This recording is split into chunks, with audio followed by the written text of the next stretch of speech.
everybody, I'm Mango Thunderslice, and today's video is Mom, Netflix Cuties, Toxic Feminism, and the Value of Motherhood. And we'll see how this video goes. I actually recorded a whole video yesterday, but there was a bad audio issue, which I haven't encountered before, so we'll see how this one goes. But anyway, basically I thought I'd just bring it back a little bit today and, approach the topical issue of the Netflix production called Cuties, a movie produced by essentially a French-Senegalese director and whatnot. I mean, it was a big production, and they put out this poster with all these, basically, it's about 12-year-old girls. I'm sure all of you know about it, but just to recap, it's essentially a movie about 12-year-old girls, a coming-of-age story, where basically a Senegalese immigrant girl in France joins a twerking group, and apparently it's just a very degenerate film in general. I am not going to watch it, but I've, listened to a lot of people talk about it, and, I've seen some of the clips, and, it's interesting. This really does seem to be waking up a lot of people, even people that, are pretty asleep in many ways. But everybody can kind of agree, looking at this thing, like, what the hell is going on? Why is this being produced? And, because it's just overt sexualization of basically, of little girls, of basically 11 and 12-year-old girls. It is very disturbing for most people, for pretty much all people who haven't drank the Kool-Aid and imbibed in the cultural Marxist, broth of just nonsense that, especially millennials onward have been kind of indoctrinated in. And I can only imagine for kids these days. Again, they're making parents sign waivers for for the Zoom e-learning, remote learning, saying that they won't listen in to the curriculum and they won't observe, in the background, which is very interesting. They, say that's for the other students' privacy, but realistically, a lot of them have come out and said, like, we don't, we're trying to confront racism and gender heteronormativity, man. And so basically we don't, want the parents listening in and, maybe challenging or questioning, the program as it's being, downloaded into the kids' brains. And, again, homeschooling is at the highest point of attention and interest in at least a century. Of course, back in the day, homeschooling was kind of the default, and, it wasn't always, as good of quality as we can deliver today. But then again, we've also gone from teaching Latin in high school 100 years ago to teaching remedial English in college, right? Because people they get to college and they can't even write, they can't even speak, they can't even use basic punctuation. And it's like, wow, I'm glad that you learned, your revisionist American history, factoids, and, you learned some basic arithmetic, hopefully. But even that, they're saying that 2 + 2 is 4 is a result of colonial patriarchal mentality. So we really are entering the end game. And again, for most people, this is very strange and very abnormal from what they understand in the world that they came up in. And, for the people, again, who are locked into that media program, who are entrained and hypnotized by the moving, spiraling pictures on the screen and all the flashing lights, it's the boiling frog. Basically the frog, when placed into hot water, will jump out, but if you place it in cold water and steadily increase the temperature, it'll just stay in and until it boils to death. And essentially that incrementalism, that Fabian socialism of just increments, little increments. And when there's a big, pushback and opposition to any particular point, okay, we'll back off that a little bit. And then they'll approach it again in a few years after they've kind of softened that resistance and the attention dies down, and it'll be passed without, the same fanfare. In fact, it'll even be celebrated. It's just interesting. Again, I definitely was a liberal back when, gay marriage was being legalized, and I thought it was really ridiculous, like how it seemed like Bush got reelected because of this wave of anti-gay marriage sentiment, and I was like, this is crazy, man. Like, America really is bigoted. They're just two guys doing whatever they want, or two women, or whatever. And it's like, it's not going to be a slippery slope. Like, come on, like, people are going to try and marry their dogs. Like, they're trying to abolish gender in general. They're going to be teaching pedophilia in the, early childhood education. Come on, man. That'll never happen. Fast forward 10 years. It truly happened, right? And even the narrator is quitting the job because this is disgusting. And, it's funny, again, that the media is in overdrive trying to demonize the conservative conspiracy theory that there is, endemic satanic pedophilia in high levels of society around the world, in America, in the UK, in Europe, I don't really know how much of it is going on in Asia, but I'm sure that it's going on in the Islamic world. I'm sure that it's going on in Africa.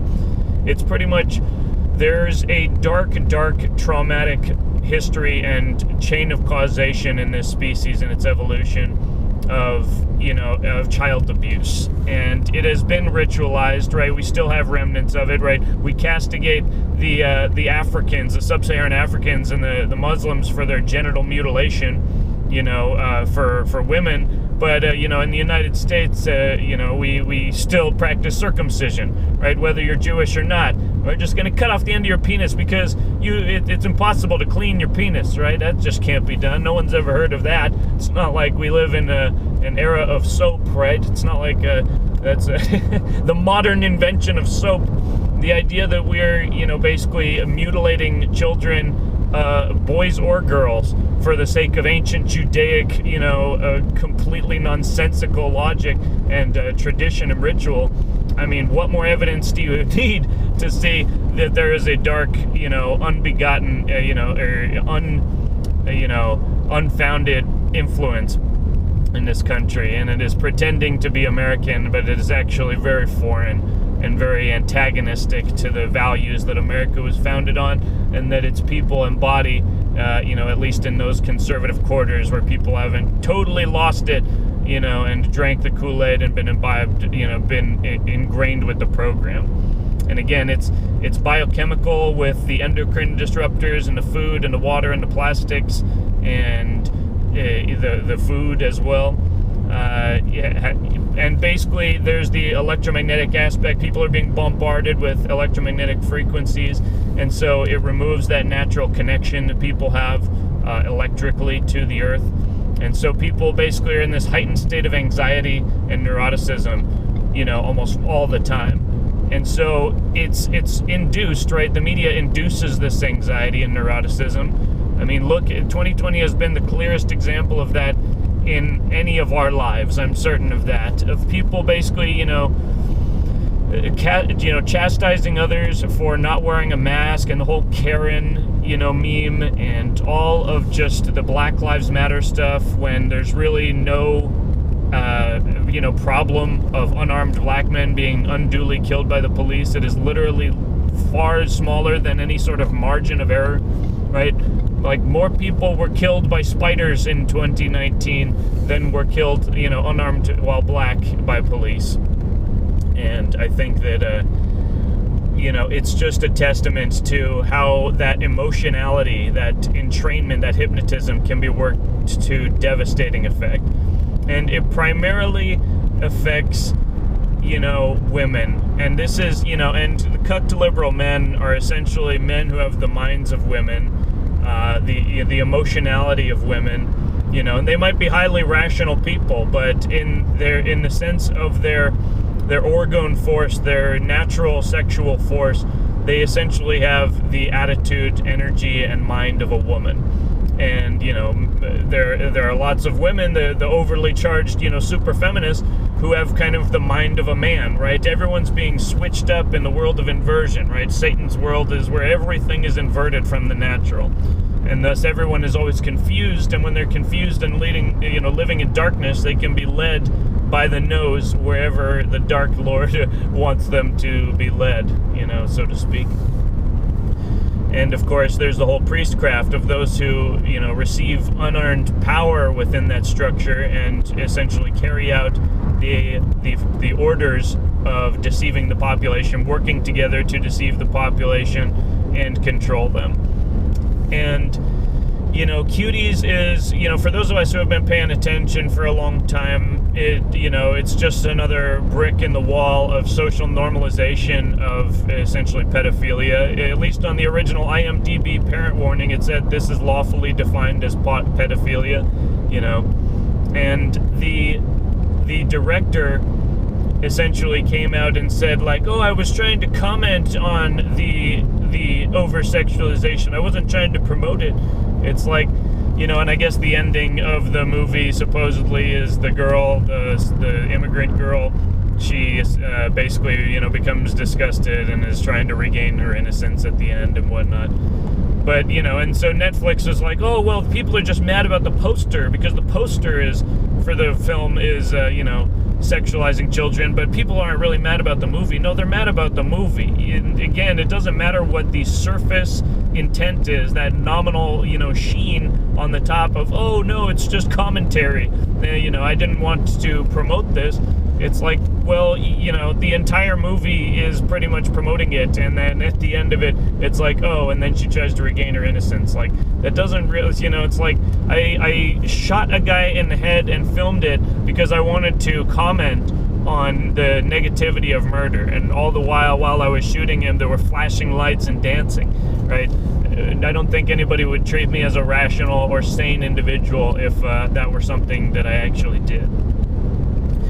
And so, again, it's the inversion, it's those hooks in people's brains, it's the disconnection between man and woman, it's the abrogation of that natural order of God in Christ, Christ in man, man over woman, woman over children. And it is, it's not to devalue anyone's contribution. It is literally, the most important job in the world is to be a good mother to children and to protect them and to ingrain them with values. Same thing with a father, but I've already talked, in a few videos about, my perspective on fatherhood.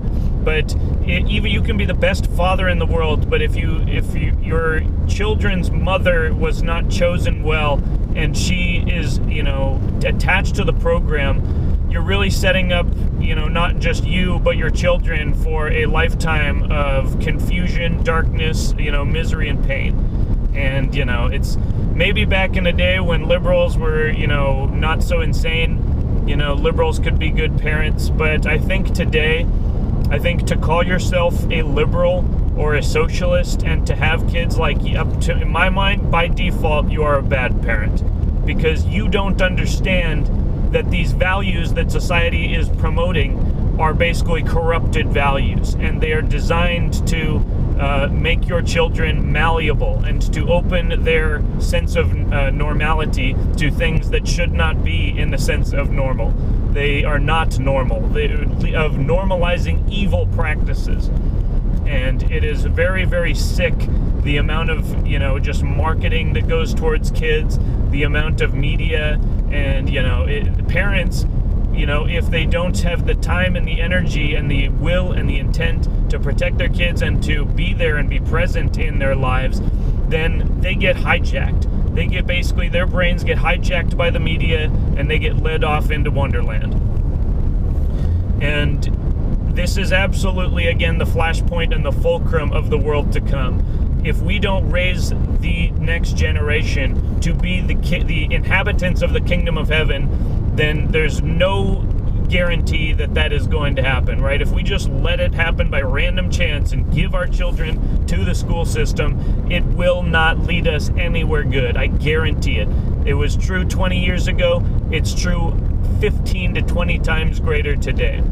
It is absolutely disgusting what they're teaching to kids, and it is, it is absolutely a result of parents abnegating their responsibility. You can go to the school board meetings, assuming, you don't have any better option and you want your kids to be in, you need, again, I understand people are in situations, my, best friends in the world have situations that are not ideal, but we're all dealing with them as best we can. But if your kid is in public school, you got to go to the school board meetings. You've got to see what textbooks they are actually choosing for their children. The principals of the schools don't even know what is being taught in the schools. right? The parents don't know until the kids come and say, "Mommy, what's the genderbread man? What's, this or that?" And the parents are like, "What? Why are you asking about that?" And then they start looking at the assignments that their kids have taken home and realizing, oh my God, we are literally teaching profound degeneracy and essentially a curriculum that in all very real respects appears to have been written by a child grooming psychopath, right? Again, these grooming gangs, what do? They basically sexualize the children. They get them kind of, intrigued by the world, and then basically they turn them, into essentially willing kind of sex slaves in a sense. It is profound psychological torture and, deformation, and it leaves behind a lifetime of wreckage. And again, it's not just these individuals who are harmed as young children. They go forth and, even if they perform the healing, there's usually a lot of chaos in between that point of the trauma and the point of redemption and of healing. And in the meantime, they go out and as free radicals, they create more trauma and trouble in the world. And, whether or not they want to, because their entire energy field has been inverted, flipped, corrupted. And so, it's again, the free radical is, a funny, a pun on the communist aspect of all these people running around. But when people, just like in the body, they are basically acidic particles that are going and just ripping open cell walls and destroying things. And that is why it's been a deliberate push, not just since, the beginning of the 1960s, but again, going back to the Catholic Church and the institutionalized abuse of children. In order to create a world that you can control, assuming you're an evil person, you need people out there essentially willing to fulfill those evil whims and who do not have that connection to the Creator, and thus the authority to say no and the power to say no, I will not fulfill this evil command and I will rebel against you.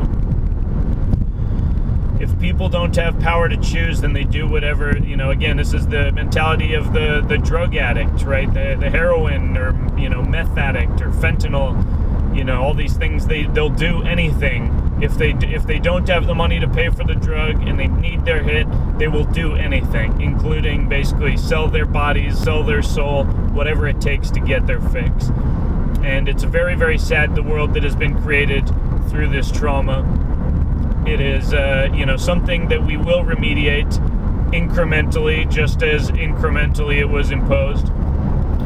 But it takes an abundance of responsibility, accountability at the personal level, and at the level of a married couple, to know not just yourself, but to be on firm agreement with your wife or your partner, and to know that you value these things. You are not going to let your children be subject to this media program and these child grooming gangs who are designing the curriculum for your kids.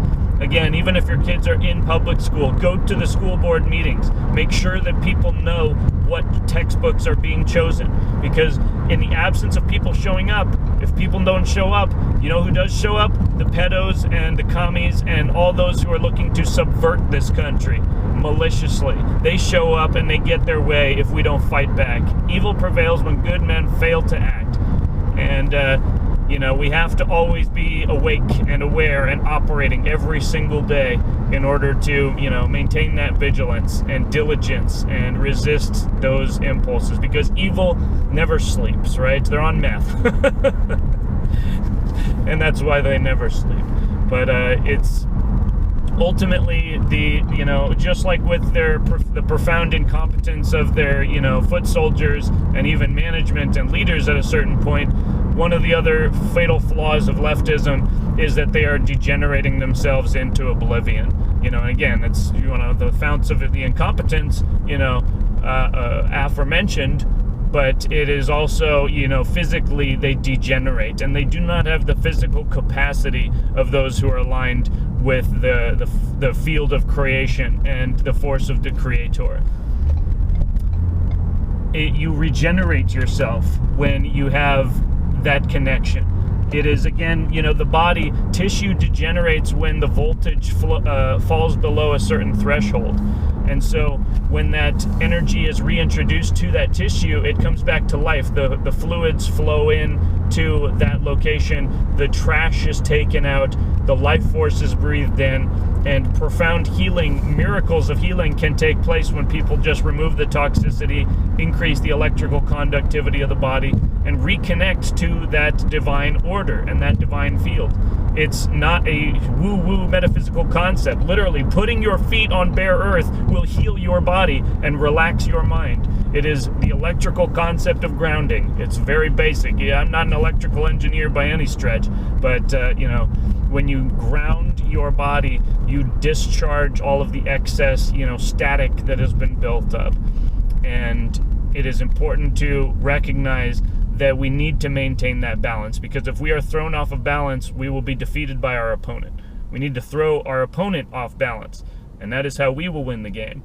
And I would argue that already that is the case, and we just need to maintain vigilance and press forward to victory. But it's important to find a partner who you really resonate with. You can't start out on a sandy, broken foundation and expect to build, a tall building. Even a one-story building is not going to do well if the foundation is cracked, or it's, uneven, or it's soft, and, or it's resting on something, it's not anchored to the earth below. Because it's really sad to me to see the amount of children in this world who are basically left rudderless because their parents either, aren't there, or they are there but they're split up and they're basically doing their own thing and their attention is elsewhere, and so their kids get taken advantage of. And then there's the people who are there and basically are just in the program and are just liberal morons and have bought into this whole LGBT, multi-culty, neo-Marxist soup, and basically are just spoon-feeding it to their own children. And so, kids almost want to be transgender because it's socially, promoted. It's not being tolerated, it's being promoted. And it's, kids do whatever will give them attention, especially if their parents don't give them that natural love and attention and that abundance of just, of love. And, it's, again, my daughters will grow up to be profoundly powerful women, truly influential, the type of women that the feminists aspire to be but can never actually reach. My daughters will actually embody it, and they won't even be liberal feminists, right? Because they will understand that the power of a man is with the power of the divine man is with the divine woman, and the power of the divine woman is with the divine man. And that is the divine couple, the true androgyne that governs the universe. And it is a valid point that some of the the more mystical liberal people have pointed out that when we think of the divine as purely gendered, then there is a sort of negative patriarchy, just as there is a positive patriarchy. It's important to recognize that the universe is born of polarity, and that yes, that is reconciled, and it's reconciled in the child, right? Father, mother, child. Or in, the modern Christian tradition, the mother's been replaced with Holy Ghost. And, not to get into that at this point, but the point is that if we don't actively promote that as a value, then again, we have a lot of, MGTOW people and right-wing people who are just running away from the concept of procreation and finding, a partner and, creating that family. That's not a good thing. We should be pursuing that, and we should address the reasons why those type of people aren't in greater supply. But then again, it's usually where you are, right? There's all sorts of, good men and good women in this world who are awake and responsible and ready to fight for that kingdom of heaven. But, if you're in a place like Long Beach or San Francisco or, Chicago and whatnot, or New York City, I mean, you're placed yourself in a place where people understand that they're all slaves and they all support their own slavery, right? Again, maybe back 10, 20 years ago it was a little more nuanced, but at this point, the people who live in these places are the people who accept of their slavery and at some point are enthusiastic about it. So it is no question that, you're probably not going to find an effective partner to build that kingdom of heaven with. If you're in these spaces, you have to take accountability for your own position and not say, oh, all women or all men or this or that. Have you traveled the entire world? Have you even traveled the entire state in which you live in, or the entire country? Keep traveling, my friend. You will find what you're looking for, and do not compromise if you feel like you are accepting of slavery or someone who accepts of slavery, because there's nothing worse than being attached to a person who you fundamentally disagree with on core operating levels, right? If we can all agree on the basic values, like say pedophilia is bad unequivocally and should be basically ripped out root and stem from society wherever possible and wherever found, if we can't agree on basic things like that, then again, it's like, well, then let's just have this civil war and be done with it then, because we're not going to come to an agreement. We're not going to come to a resolution. This will be a fight, and, basically one of us will win, because that's just how it's going to be. We're not going to give on this point. We're not going to let our children be indoctrinated into gender-bending nonsense by the school system. We're not going to allow our own blood and bone to be corrupted by these absolute degenerates in positions of control. Nor will we be swayed by liberal friends and family formerly to, basically accept of this because of a social sense of, opprobrium and control. We will stand firm, and we will resist the forces of evil wherever they come. And, that's the way we roll. So anyway, that's my video today. Let me know what you guys think down below. Share the video if you liked it, and give it a thumbs up, because YouTube is not sharing it for us. And subscribe on BitChute, for the when the inevitable ban comes down on this channel on YouTube, because eventually all the truth will be scrubbed from the centralized networks and programs. That's why they were created. They gave us an illusion of freedom so that they would become the dominant platform, but the intent was always to control. When you understand the people who are in, playing this game, it's very clear that that is the case, and it was from the start. So anyway, we will resist and we will prevail. That's my video today. Have a good one, guys. Peace.